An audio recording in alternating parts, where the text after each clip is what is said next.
सूर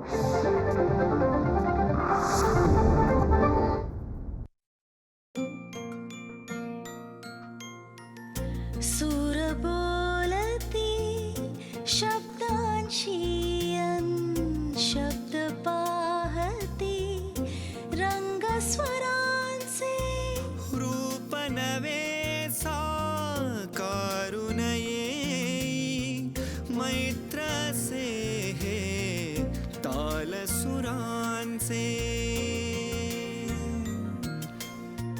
मैत्र से हे ताल सुरांचे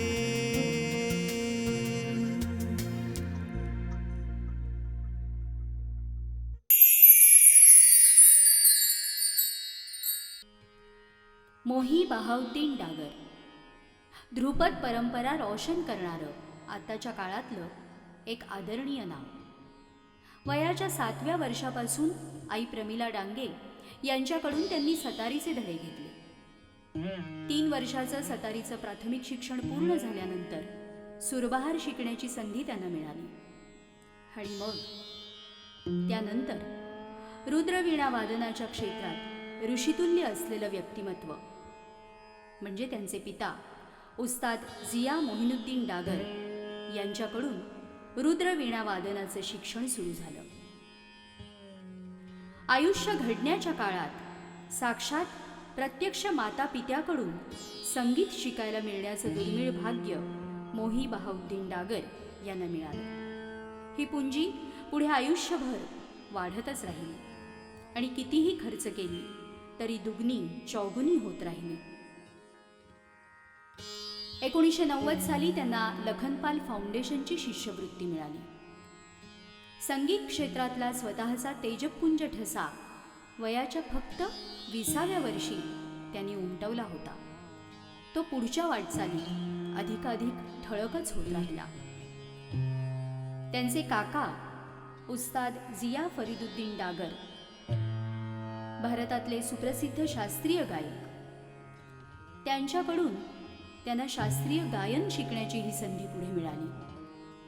पंडित पुष्पराज कोष्टी यांच्याकडेही त्यांनी संगीताचे धडे घेतले. उस्ताद मोही बहाउद्दीन डागर यांना पुढे संगीत नाटक अकादमी पुरस्काराने गौरवण्यात आले.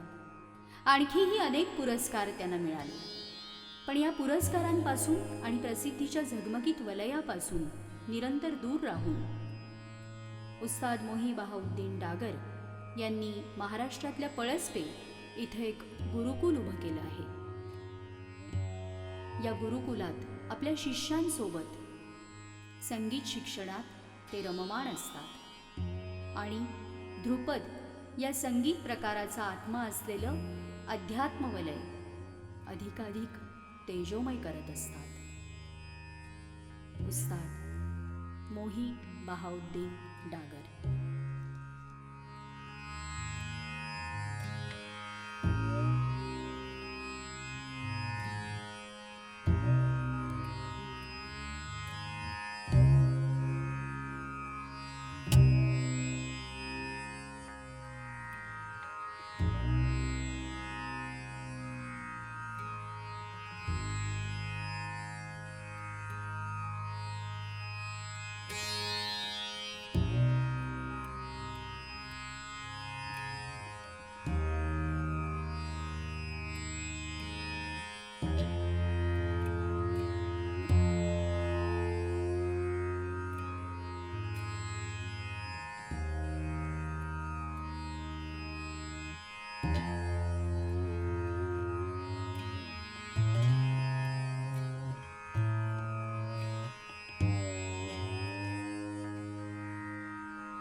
वाह, क्या बात आहे. नमस्कार रसिको. मैत्र हे ताल सुरांचे या कार्यक्रमामध्ये मी विघ्नेश जोशी तुम्हा सगळ्यांचे अगदी मनापासून स्वागत करतो. आज आपण गप्पा मारणार आहोत सुप्रसिद्ध रुद्रवीणा वादक पंडित बहाउद्दीन डागर यांच्याशी. नमस्कार डागर साहेब. नमस्कार. तुमचं आणि तुमचे साथीदार पंडित खैरे साहेब तुमचंही अगदी मनापासून स्वागत. डागर साहेब, सर्वसाधारणपणे आम्हा रसिकांना अशी सवय आहे की डागर बंधू म्हटलं की ध्रुपद धमार गायकी. मग तुम्ही गायन बाजूला ठेवून या वाद्याकडे कसे वळलात आणि त्यातही रुद्रवीणा या वाद्याकडे कसे वळलात? ते असं आहे की शैली जी आहे ती गायकीची आहे. अच्छा. म्हणजे आपण जे फॉलो करतो, जे स्वाभाविक आहे ते गायन आहे. म्हणजे वाणी आणि त्याला वीणा हे फॉलो करते. ओ, अच्छा. म्हणजे आपल्याकडे जो हा वाद्य आहे विरुद्र वीणा, त्याला आम्ही वाद्य नाही यंत्र मानतो. अच्छा. कारण त्या गाण्याचा एक माप देतो. आणि गायकाला अगोदरपासून वीणा शिकवायचे, कारण त्याच्या स्वरचे जे स्थान आहे ते बरोबर त्याला करायचे आणि मग त्यांना मग परत त्यांचा उपयोग करायचा गाण्यामध्ये. अच्छा. म्हणून वाद्य हे शिकवत असतात अगोदर जे पण गुरु होते गाण्याबरोबर. तर आमच्याकडे आमच्या बाबांनी हट्ट केला की ते वीणा वाजवणार. त्यांच्या बाबांकडून त्यांनी परमिशन घेतली, कारण बाहेर वाजवायची काही परवानगी नव्हती आमच्याकडे. त्यामुळे ती बाहेर आली वीणा. आणि छोट्यापणापासून माझे कान ह्यांनी खराब केले, तर दुसरा काय पर्याय नाही, मला काय चॉईसच नाही, प्लॅन बीच नाही आयुष्यामध्ये. तर हेच. आणि नाही, जेव्हा पण मी शिकायला गेलो बाबांकडे, मला जेव्हा इच्छा झाली की हे संगीत शिकावं मी, तेव्हा मी बाबांना विचारलं की मी काय करू, गाऊ की वाद्य वाजवू की दुसरं काहीतरी शिकू. तर म्हणाले तू वीणा वाजव. मग मी तसंच स्वीकारलं आणि ते करायला लागलो. आत्ता तुम्ही बोलताना म्हणालात की स्वरांचं स्थान नक्की करायचं. हो. म्हणजे काय एक्झॅक्टली? हे मी तुम्हाला दाखवू शकतोय. असं आपण आता युजली काय म्हणतो की जो 6 असतो, षडज असतो, तो फिक्स्ड असतो. तर माझं म्हणणं असं आहे की फिक्स्ड ह्याच्यासाठी असतो की आपण तो त्या पर्टिक्युलर पिचमध्ये गातो. काळी 4 मध्ये हा 6. पण त्याचे जसे आपण चित्रकलामध्ये ब्लॅक टू व्हाईट मध्ये 7 शेड्स निघतात, बरोबर. तसे ह्याचे 6चे पण 7 शेड तुम्हाला आम्ही दाखवतो. हे बघा, हा पहिला आहे. हा ह्याचा पहिला शेड इकडून चालू होतो, दुसरा, तिसरा, 4.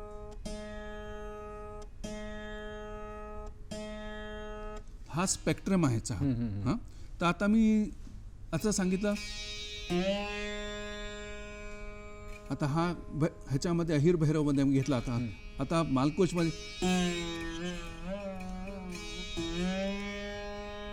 थोडा उतरला 6 असणार, तोच तोडी मी तो चढलेला 6 असणार. म्हणजे अल्पत्व ते बहुत्व, म्हणजे कोमलतम, तम कोमल, कोमल, मधला स्वर, तीव्र, तम तीव्र आणि अतितीव्रता, असे 7 भेद आहेत. ह्याच्यामधला कुठला षडज वापरतोय, कुठला रिषभ कुठच्या रागसाठी वापरतो. आपण भैरवसाठी चढले रिषभ आणि तोडीसाठी ही उतरलेली रिषभ वापरतो. तर त्याचं प्रमाण देणारं हे वाद्य आहे. श्रुती ज्याला आपण म्हणतो, श्रुतीपेक्षा जास्त स्वर भेद त्याचा. ही रिषभ कुठे, तोडीची रिषभ कुठे कायम होते, यात फलाने भैरवची रिषभ कुठे कायम होते, त्याचं प्रमाण हे सोप्पांनी एकदम इझिली हे वाद्य देऊ शकतं. म्हणून ह्याला आम्ही यंत्र मानतो. म्हणून ह्याचा अभ्यास करतो, गाणारा माणूस ह्याचा अभ्यास करतो आणि मग ते परत गाण्यामध्ये. आणि यातला जो स्वर आहे किंवा काय तुम्ही स्वरभेद म्हणता, तो तसाच्या तसा तुमच्या गळ्यात आला पाहिजे, म्हणजे गळ्यातून निघाला पाहिजे. म्हणून हे वाद्य तुम्ही आधी. पण म्हणजे वडिलांकडे तुम्ही रुद्रवीणा शिकलात की? रुद्रवीणा शिकलो. वडिलांकडेच. हो, वडिलांकडे रुद्रवीणा शिकलो. मैत्र से हे ताल सुरांचे. आता मला जरा या थोडंसं वाद्याविषयी सांगा ना, की हे वाद्य सहसा म्हणजे फारसं बघायला मिळत नाही. तर या वाद्य रचनेविषयी सांगा ना. मी बघतो की वरती काही तार आहेत, तशीच खाली सुद्धा एक अशी तार आहे. तर या तारेचा सिग्निफिकन्स काय? म्हणजे ह्याला आम्ही लरची ताल म्हणतो. म्हणजे खरंच पेक्षा त्याला खाली मानतात की तसा एक ध्वनी त्याच्यामध्ये आपण भावऱ्यासारखी तसं एक साऊंड यायला पाहिजे. तर त्याला एक भ्रमरी म्हणून म्हणतात की याचं एक कंटिन्युअस त्याचा एक असं चालत असणार साऊंड, तर त्याचा कधी कधी आम्ही उपयोग करतो. तो एक कंटिन्युअस असं ड्रोन सारखा त्याच्यामध्ये इफेक्ट येतो. आणि ह्या वाद्याला रुद्रवीणा अशासाठी म्हणतात कारण रुद्राचा काही अर्थ निघतात. एक तर शंकर भगवान, हां. दुसरं एक संस्कृतमध्ये त्याचा अर्थ निघतोय रिफाईनमेंट, म्हणजे जे वाद्य तुम्हाला रिफाईनमेंटचा टुवर्ड्स तुम्हाला घेऊन जातं ते वाद्य आपण रुद्र म्हणतो. आणि गंभीर पण रुद्र. आणि ह्यासाठीही कारण आपली जी प्राचीन जे आपले जे विश्वास आहेत की देवांच्या पुढे आणि आम्ही जे मानतो ते आम्ही असं मानतो की शंकर भगवानी, शिव भगवानी हे वाद्य बनवलं. अच्छा. तर हे कसं बनवलं, तर हे जे आहे हा लांब दांड जे आहे हा पार्वतीजींचा हात आहे. अच्छा. आणि मग त्यांनी त्यांच्या बांगड्या तुटलेल्या होत्या, त्यांनी त्यांचे पडदे बांधले. मग आपले 7 केश तोडले, त्याचे 7 तार लावले. 7 तारांना जागांमध्ये लावायसाठी त्यांनी 7 खुंट्या लावल्या, जे सप्तऋषीचे प्रतीक आहे. मग इकडे सप्तऋषी आपण जे म्हणतो तो ह्या खुंट्या आहेत ते सप्तऋषी. आणि मग त्याच्या ह्याला आम्ही मेरू म्हणतो. तर ह्याच्यावरती 2 हत्ती आहेत, तुम्ही बघू शकता. तर ऍक्च्युली ह्याला आम्ही स्वर्गाचे द्वार मानतो, म्हणून इकडे 2 हत्ती आहेत. बर बर बर. आणि मग ह्या बाजूला आपण हा ब्रिज बघतोय, त्याला आम्ही सरस्वतीजी म्हणतोय. आणि त्यांच्या खाली हा त्यांचा वाहन आहे मयूर, ककूब. हो बरोबर. तर हे असं तसं ह्या हिशोबाने बनवले गेले. आणि हे जे 2 गुंबज आहेत ते तुंबे आहेत, हे ब्रह्मा आणि विष्णू. आणि त्याच्या पाठीमागे असं एक ओपनिंग आहे, त्याला आम्ही नाभी कमल म्हणतो. ओ अच्छा. हे इकडून त्याची ध्वनी बाहेर येते विणाची. तर हे असं बनवलं गेलं वाद्य. मला सांगा, ही रुद्रवीणा, अजून एक आम्ही वीणा बघतो, म्हणजे मला असं वाटतं काहीतरी, म्हणजे मला पटकन शब्द सुचतो म्हणून तो मी म्हणतोय, दगड असतो का तो, ज्याने ते म्हणजे वाजवलं जातं, तो दगडच असतो की काही वेगळं? तो दगडच असतो, तो दगडच असतो. आणि त्याला विचित्र वीणा म्हणतात. त्याच्यामध्ये असे पडदे नसतात. आणि काळी 1 काळी 2 मध्ये जे ट्युनिंग असतं, त्याचे स्ट्रिंग्स वगैरे फार टाईट असतात आणि त्याच्यावरती ते स्लाइड करून वाजवतात. अच्छा. जसं आपण हवाईन गिटार पण वाजवतो ना, तसं ते त्याच्यावरती वाजवतात. त्याला बट्टा बीन पण म्हणतात. बट्टा बीन.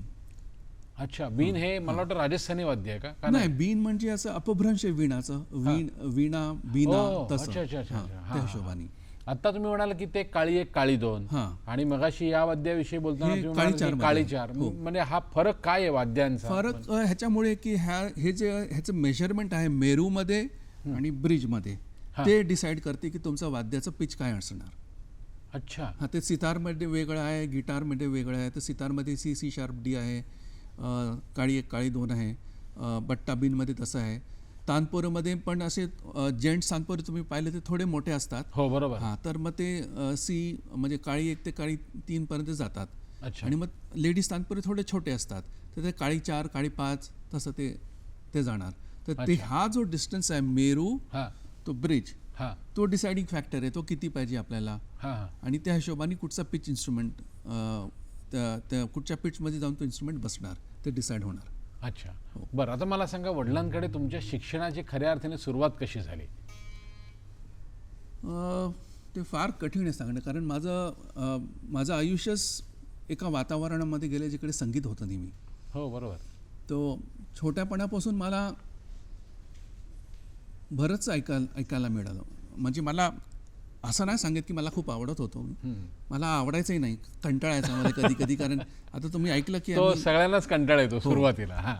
तर कारण ते लांब आलाप चालतोय आणि त्याच्यात कळत नाही की काय चाललंय काय नाही, केल्याशिवाय ते कळत नाही. तर आणि दुसरंही संगीत, पाश्चात्य संगीत जसं जॅझ आहे किंवा रॉक आहे, पॉप आहे, ते माझे मामा होते चंद्रशेखर नारिंगरेकर, त्यांच्याकडे त्याचे फारसे LPs वगैरे होते. काय तुम्ही आता म्हणाला? चंद्रशेखर नारिंगरेकर माझे मामा, आईचे सख्खे मामा. सख्खे मामा, आईचे भाऊ. कारण मी म्हणजे मगाशी खरं मला लगेच असं विचारत होतं, तुम्ही मराठी खूप छान बोलता, ते कसं काय? कारण आमची आई कोकणातली आहे, नारिंगरेकर फॅमिली कोकणातील, नारिंगरे गाव होतं. हो बरोबर. तिकडची. अच्छा. बरोबर बरोबर. म्हणजे तुमची खऱ्या अर्थानं मातृभाषा मराठी आहे. हो, पण एवढी आता सवय राहिली नाही. आणि आई नेहमी सांगायची, तू मराठी बोलू नकोस, तुझी काय ठीक नाही आजकाल मराठी. नाही नाही नाही, छान छान बोलताय तुम्ही. बरं, आता आपण त्या तुमचा जो विषय होता तो. तर ते त्यांच्याकडे फार संगीत होतं, तर ते फार वेगळं वेगळं संगीत ऐकायचं मी.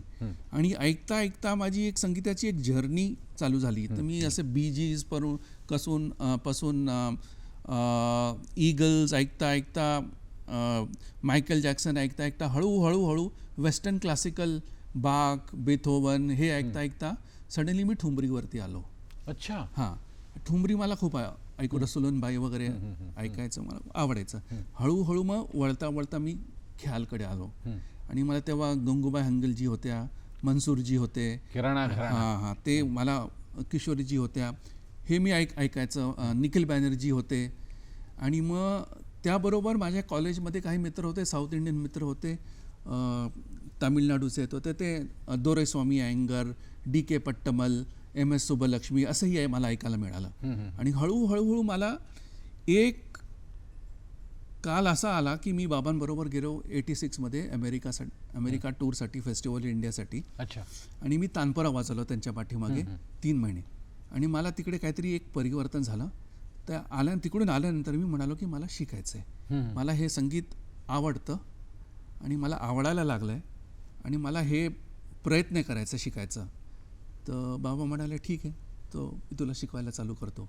तसं तेव्हापासून मग ज्याला तालीम म्हणतो आपण, तशी तालीम नाही माझी झाली.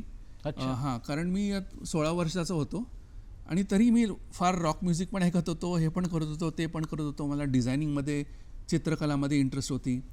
पण मी जेव्हा मला एक कधी पण म्हणजे दिवसामध्ये या महिन्यामध्ये मला जेव्हा एक इंटरेस्ट यायचा, मला बाबा बसून सांगायचं हे बघ कसं आहे, हा स्वर बघ कसा लागतो, किती सुंदर आहे बघ, एवढं 2 मिनटं सांगून सोडून द्यायचं आहे असं. आणि फोर्स कधी नाही करायचं आहे. आणि ते करता करता करता 5-6 वर्ष झाली आणि अकस्मात एक दिवशी बाबा वारले. 28 सप्टेंबरला 1990ला ते वारले. आणि ते वारल्यानंतर काहीतरी 20 दिवस माझ्या डोक्यामध्ये ते संगीत चालत राहिलं कंटिन्युअसली. आणि मला असं वाटलं की अरे एवढं सगळं देऊन गेलेत, हे भरपूर देऊन गेलेत, मला त्याचं काहीतरी करावं लागेल. तर कसं करायचं. तर तेव्हा मी ॲक्च्युअल रियाज चालू केला, सुरुवात केली. तेव्हा मी रियाजाचं मी सुरुवात केली, म्हणजे स्क्रॅचपासून सारे ग म प ध नि सा, मूर्छना भरायची, सारे ग ग रे सा, ते बेसिक चालू करायचं. कारण मला कळलं ते केल्याशिवाय हे सगळं शक्य नाही आहे. फक्त डोक्यामध्ये आयडिया घेऊन काही होणार नाही आहे. तर मला ते करायचंच, म्हणजे त्याला काय पर्याय नाही, ते मला करावंच लागेल. ते मी करायला बसलो. आणि तेव्हा माझे काका होते, बाबांचे छोटे बंधू होते, उस्ताद जिया फरीदुद्दीन डागर, ते मला गायडन्स देत होते. आणि माझ्या बाबांचे एक फार पट्ट शिष्य होते, फार सिनियर, म्हणजे जेव्हा मी 4 वर्षाचा होतो तेव्हापासून आमच्या घरी यायचे, मला कॅरम शिकवायचे, सायकल कसं चालवायचं शिकवायचे. तर पंडित पुष्पराज कोष्टीजी, ते सुरभार वाजवतात, तर ते मला घेऊन बसायचे की आप बैठिए, चलो मैं आपके साथ बैठता हूँ. आणि त्यांच्याबरोबर बसून करता आणि इतर आसपासचे लोक होते ज्यांना मला बाबांच्यावरती फार खूप प्रेम होतं त्यांचं, ते नेहमी मला एनकरेज करायचं. असं करता करता माझी संगीतची जर्नी चालू झाली. आता बाबांचा विषय निघालाय म्हणून बाबांची एखादी आवडती रचना तुम्ही वाजवलीत तर आनंद होईल. किंवा बाबा त्यांच्या कार्यक्रमात जी एखादी रचना किंवा त्यांची बाबांना यमन फार आवडायचं. त्यांचं एक होतं की बरेच वर्ष झाल्यानंतर त्यांना यमन फार आवडायचं, की मला हाच राग मी वाजवीन. आणि ते नेहमीच वाजवायचे असं काय. आणि लोकांना वाटायचं हे किती वाजवतात, ते तेच वाजवतात, पण त्यांना काहीतरी त्याच्यामध्ये नेहमी फार तर नवीन फार दिसायचं. हो, यमन ऐकायला आवडेल. हो, छोटासा आलाप वाजवतो. हो, अगदी अगदी.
यमन म्हणजे सदाबहार राग. सदाबहार. 9च्या 9 रस आपल्याला त्या रागामध्ये म्हणजे एक्सप्रेस करता येऊ शकतात असा हा हो, राग. पण कठीण पण आहे यमन. कठीण पण आहे खरं. कारण एवढे सेंचुरीजमध्ये एवढे लोकांनी एवढे यमन गायलेत, तर त्याला एक नवीन त्याला एक कल्पना देण्यामध्ये फार कठीण होतं कधी कधी. खरंय खरंय खरंय. इतक्या जणांनी गाऊन सुद्धा अजून यमन राग संपलेला नाही. संपलेला नाही.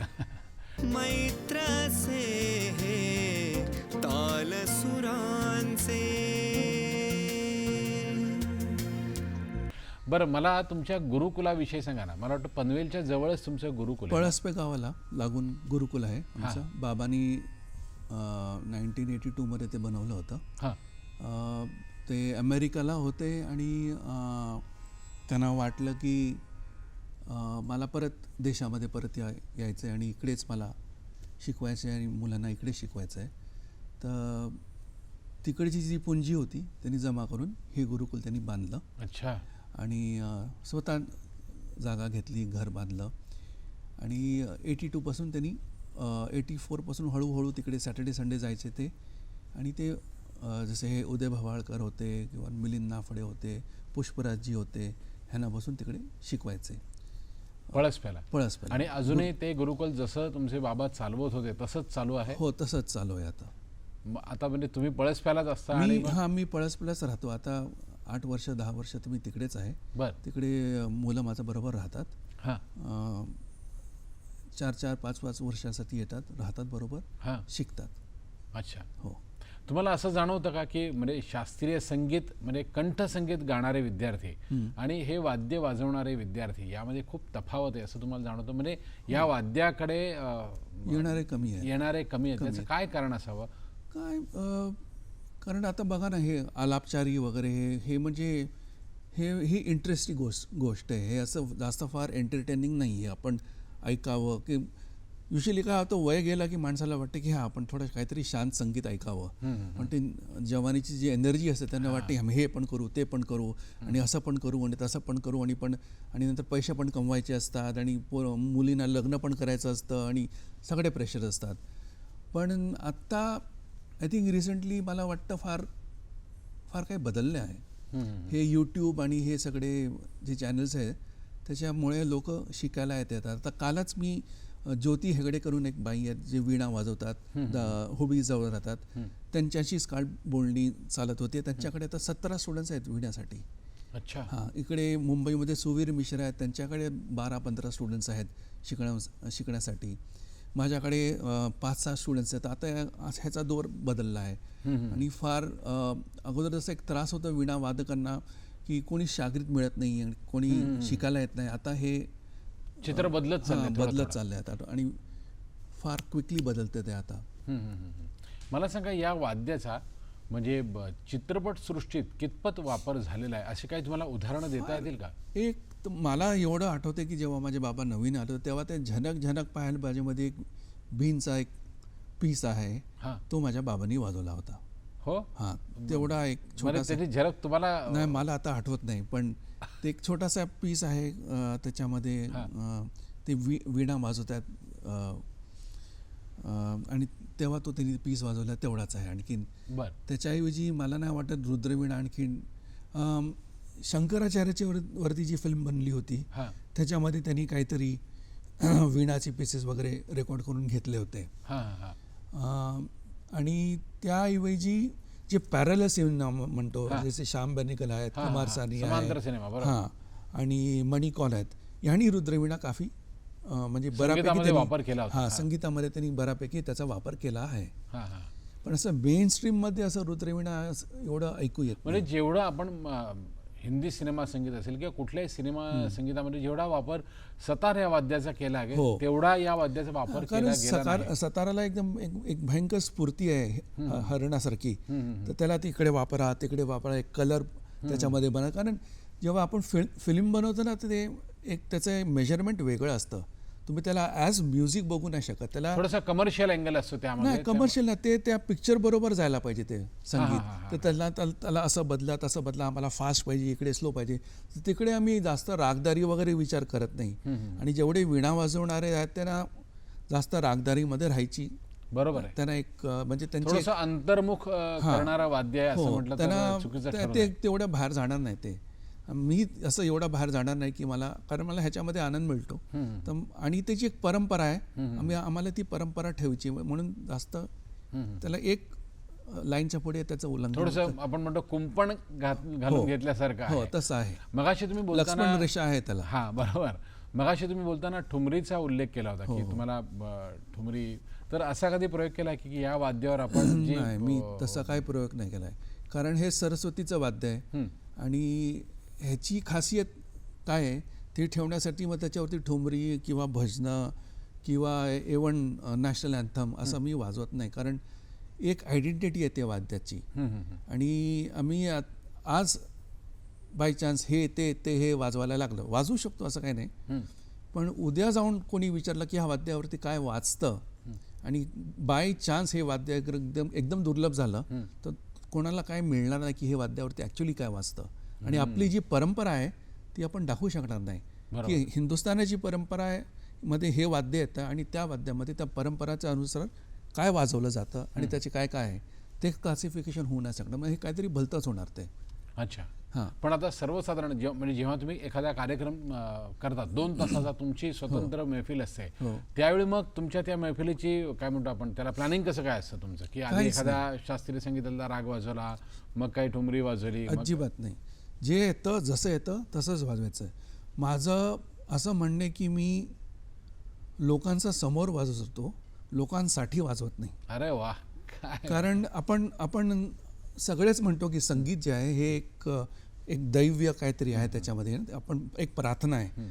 ते आपण जेव्हा देवळात जातो तेव्हा जो पुजारी असतो तो तुमच्याकडे बघून पूजा तर नाही करत ना, बरोबर. तो मूर्तीकडे बघतो, आपण पण मूर्तीकडे बघतो, तर ते पण संगीतासाठी येतात आणि मी पण संगीतासाठी जातो. म्हणून माझं म्हणणं आहे की आपण जसं शिकले तसं एक निष्ठापूर्ती त्याला असं वाजवावं, त्याला जास्त हे करावं नाही, कारण विद्या आहे ती आणि त्याचा एक रिस्पेक्ट असायला पाहिजे, मान पाहिजे. तुम्हाला नाही आवडलं तर ठीक आहे, नाही समजलं तर माझी चूक नाही, मला विचारलं नाही, मला आवडतं ते मी करणार आणि मला जसं समजतं. आणि कार्यक्रममध्ये काय होतं, कधी एक विचार असा मांडला जातो आणि मला जसं तुम्ही माझ्या घरी आला आणि मी तुम्हाला सांगेल तुम्ही चहा घेणार, तुम्हाला हो म्हणाल, तर मी त्याच्यामध्ये कदाचित इलायची घातली किंवा मसाला घालतो, म्हणाला वा चहा छान आहे. तर हे एक डिस्कवरी आहे ना, ते मला वाटतं की ती डिस्कवरी मला तिकडे बसून ती करायला पाहिजे आणि त्यावेळेस जे काय होतं ते मला लोकांना त्यांच्याबरोबर शेअर करायचं आहे. पण म्हणजे याचा अर्थ तुम्ही कार्यक्रमात फक्त आणि फक्त शास्त्रीय संगीतच वाजवता? फक्त मला प्युरेस्ट म्हणतात आणि मला आवडतं प्युरेस्ट, कारण आपण सगळे प्युरेस्ट, ज्या माणसाची ज्या देवाची पूजा करतो त्याचीच पूजा करतो, त्या हिशोबाने सगळेच प्युरेस्ट आहेत. बरं, आता या वाद्याच्या अनुषंगाने विचारतो की जसं आम्ही सितार किंवा व्हायोलिनवर आपण काय म्हणजे झाला हा प्रकार ऐकतो, तर तसं या वाद्याची काही खासियत आहे का? ते जे तुम्हाला स्वरभेद दाखवले ना, हे त्या वाद्याची खासियत आहे की ह्याच्यामध्ये हे असं होतं, ह्याच्यामध्ये जोड झालाही वाचतो, पण मुख्य ह्याच्यामध्ये आलापचा आहे. कारण आणि ह्याच्यामध्ये एक खासियत आमच्या परंपरामध्ये तुम्हाला सांगतो, आमच्या डाकर परंपरामध्ये जे शब्द आहेत वीणाचे गायण्याचे ते ह्याच्यावरती कसे बसतात मी तुम्हाला दाखवतो. जसं आलापमध्ये आ र न ना, आ र न ना, तर त्यामध्ये रस्व दीर्घ रक्ष ठेवला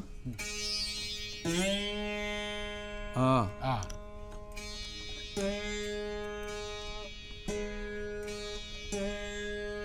र न ना, रे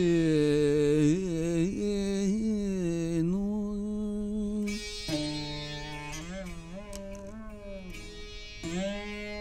क्या बात है, क्या बात है. ते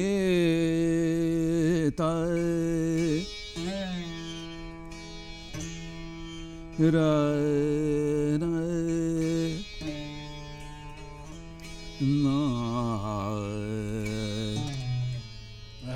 रे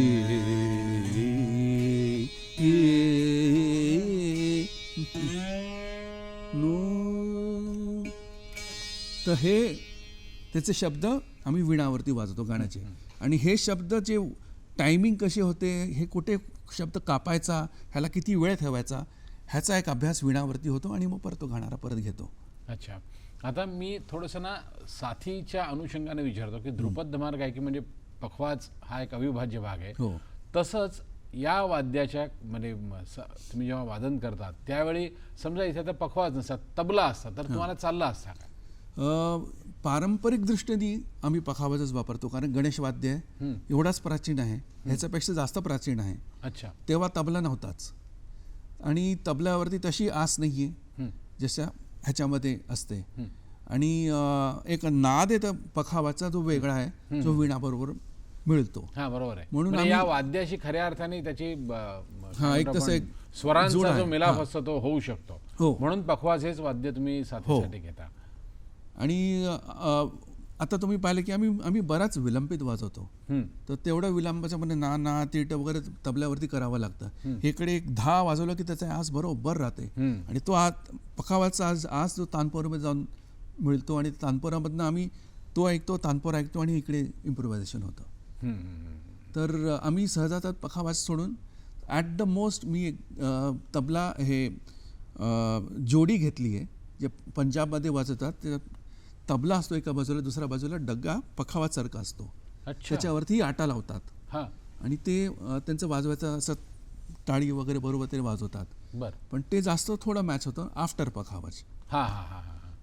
बरं, आता मला जशी शास्त्रीय संगीतात वेगवेगळी घराणी आहेत, म्हणजे ग्वाल्हेर घराणं आहे, किराणा घराणं आहे, भेंडी बाजार घराणं आहे, जयपूर, अत्रोली, तसं या वाद्याची म्हणजे या वाद्याच्या अनुषंगाने अशी काही घराणी झालेली आहेत का? हो, असद अली खासाब होते, ते रामपूर घराण्याचे होते. मग दिल्लीमध्ये हे शमसुद्दीन फरीदी देसाई होते, ते तिकडे होते. तर असे जयपूरचा एक थोडा घराणा होता आणि मग आमचा एक डागर घराणा होता, त्याच्यामध्ये वीणा वाजवायचे. मग त्याच्या ऐवजी जे ह्याचं प्राचीन वाद्य बीन जे आहे ते पण देवळामध्ये पण विष्णू परंपरामध्ये देवळामध्ये पण भजनामध्ये बरोबर ते वाजवलं जातं. तशा वेगळ्या वेगळ्या शैली आहेत आणि काही शैली झाल्यामध्ये एकदम प्रमुख आहेत. आमचं आलापमध्ये जास्त आहे. दुसरं कारण एका काळी काय झालं की रबाब आणि वीणामध्ये काहीतरी एक प्रकारचं कॉम्पिटिशन झालं, तर वीणा वादकांनी फार वेगळे वेगळे टाईपचे झाले आणि हे ह्यांचे प्रयोग केले. तर फारच्या गोष्टी आहेत जे आम्ही वाजवत नाही, पण जे तुम्हाला हे जयत फरेदी देसाई आता जे आहेत धारवाडला ते दाखवू शकतात, ज्योती जी आहेत ते दाखवू शकतात, आणि असद अली खान साहेबच्या परंपरामध्ये आहेत ते दाखवू शकतात. त्यांचे रेकॉर्डिंग्स आहेत, त्याच्यामध्ये तुम्हाला ते सापडणार. तुम्ही कधी आता म्हणाल की झाला हा प्रकार, तुम्ही असा मैफिलीत कधी जाणीवपूर्वक तो आता वाजवून दाखवतो, अशाने दाखवता वाजवून? आम्ही आलाप, जोड आणि झाला वाजवतो एक, आणि त्याच्यानंतर कॉम्पोजिशन वाजवतो. कारण आम्हाला वेळ लागतो, कारण आलाप जोड झाला आमच्यामध्ये 1 तास 10 मिनटं चालतो आणि मग 15-20 मिनटं पखावाज बरोबर आम्ही वाजवतो. तर त्याचं स्लो प्रोग्रेशन होता मग त्याच्यामध्ये ते छान मध्ये वाजतं आणि हे होतं, तसं होतं. मग अशी एखादी झलक आम्हाला, आता एवढा आपल्याकडे 1 तास नाही आहे, पण 1-2-5 मिनिटात काही झलक ऐकू देत झाला अशी तर आवडेल. ठीक आहे.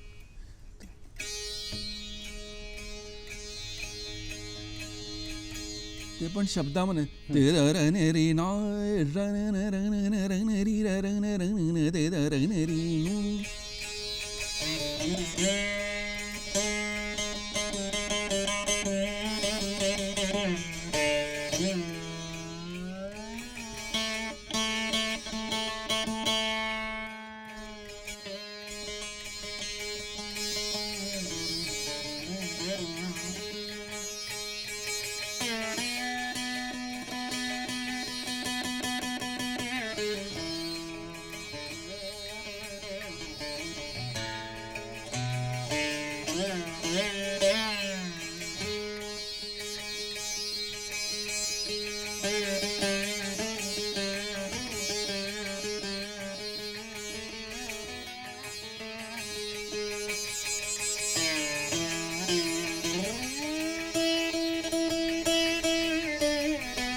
तो ह्या हिशोबाने झाला होऊ शकतो. मैत्राचे हे ताल सुरांचे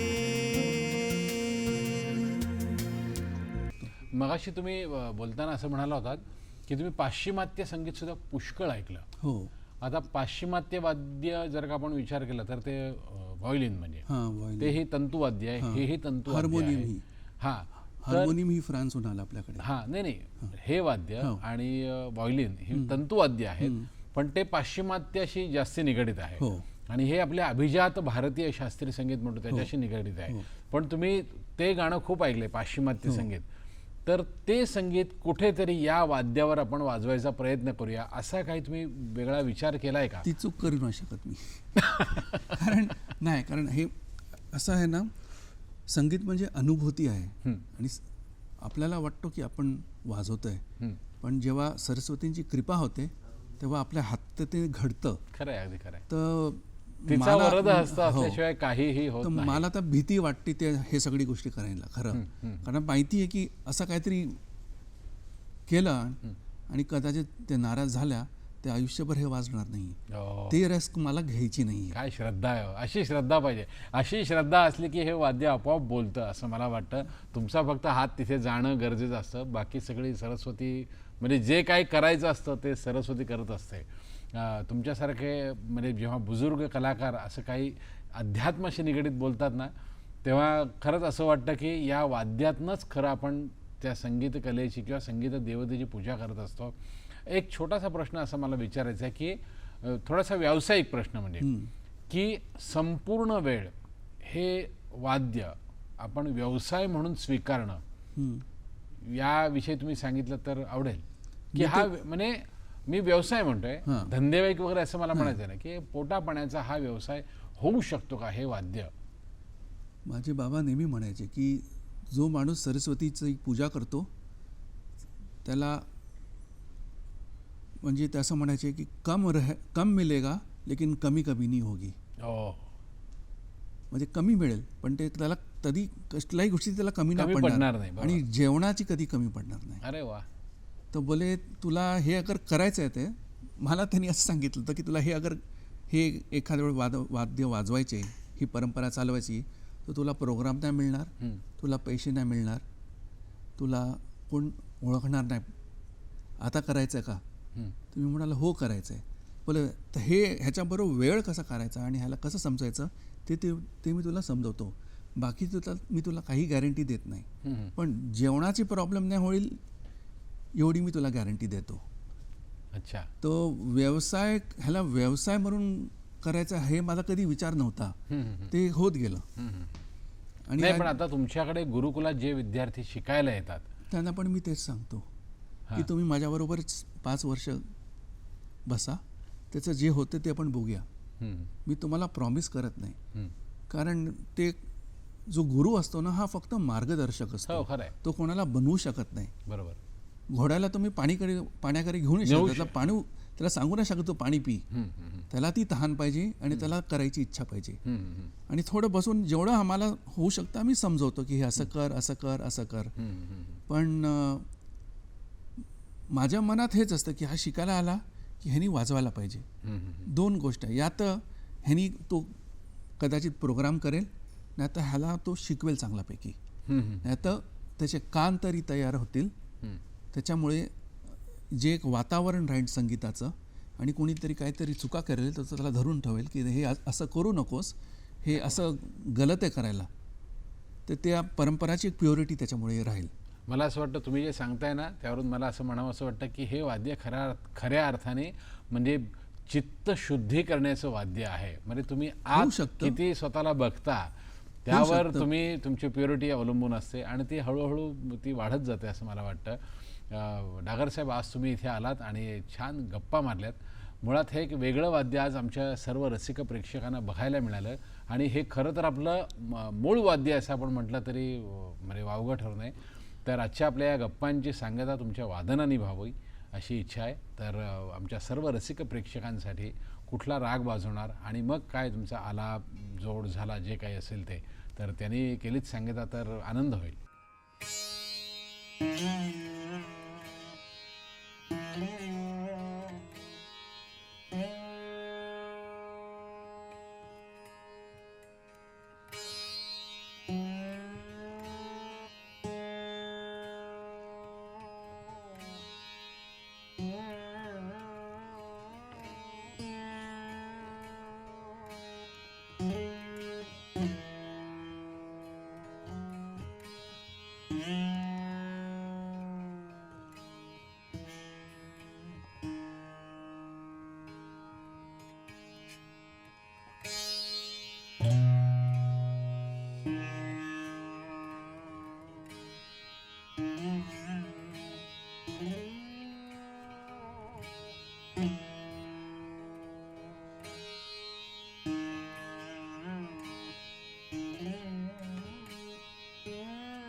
Thank